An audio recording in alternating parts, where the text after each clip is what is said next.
Bonjour, chers amis et lecteurs de mon blog. Comme on s'en est déjà aperçu, les États-Unis ont un chef à leur tête. Et ce chef, Donald Trump, qui ne plaît pas à tout le monde, évidemment, surtout pas à l'équipe des mondialistes que sont Soros, les francs-maçons et compagnie, Donald Trump vient d'annoncer aujourd'hui ceci. Quiconque commercera avec l'Iran ne commercera pas avec les États-Unis. Comme vous le savez, les États-Unis se sont retirés de l'accord historique concocté par le président Obama, qui, soit dit en passant, était un musulman caché sous une étiquette de chrétien évangélique. À Washington, il y a 7 ans, lors de sa campagne électorale, il l'avait confirmé. Il avait dit « Je suis chrétien ».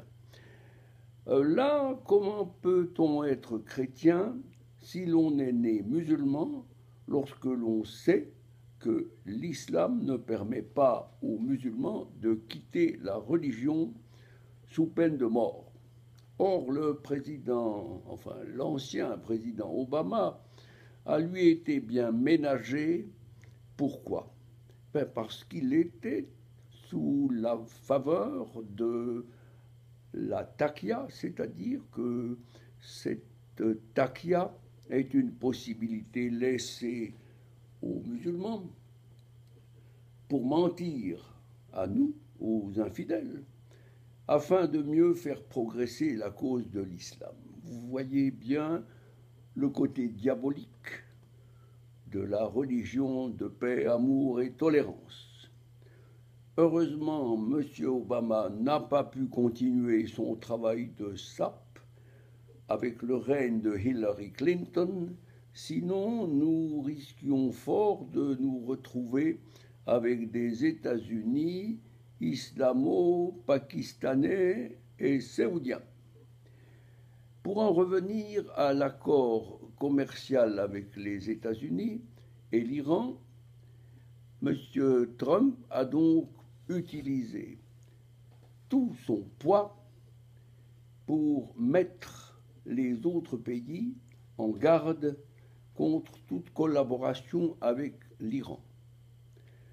Cela a déjà été réussi en partie parce qu'aujourd'hui, mardi 7 août à 12h30, l'allemand Daimler, numéro 1 mondial de la voiture haut de gamme et des camions, a annoncé cesser jusqu'à nouvel avis ses activités limitées en Iran en raison des sanctions économiques américaines rétablies ce 7 juillet.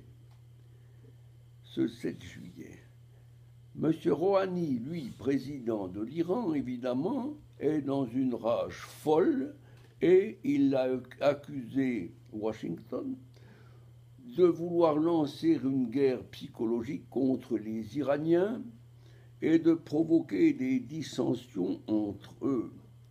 Lorsqu'on sait comment ce régime iranien se comporte envers les femmes dans son pays et envers les gens qui ont une autre opinion que celle professée par les mollahs, il est à craindre que nous n'allions vers un conflit généralisé dans cette partie du monde. La première vague des sanctions américaines, qui a compris donc effet en ce 7 août, comprend des blocages sur les transactions financières, importation de matières premières, mesures pénalisant sur les achats dans le secteur automobile et aviation commerciale. Elle sera suivie en novembre d'autres mesures affectant le secteur pétrolier, gazier ainsi que la Banque centrale.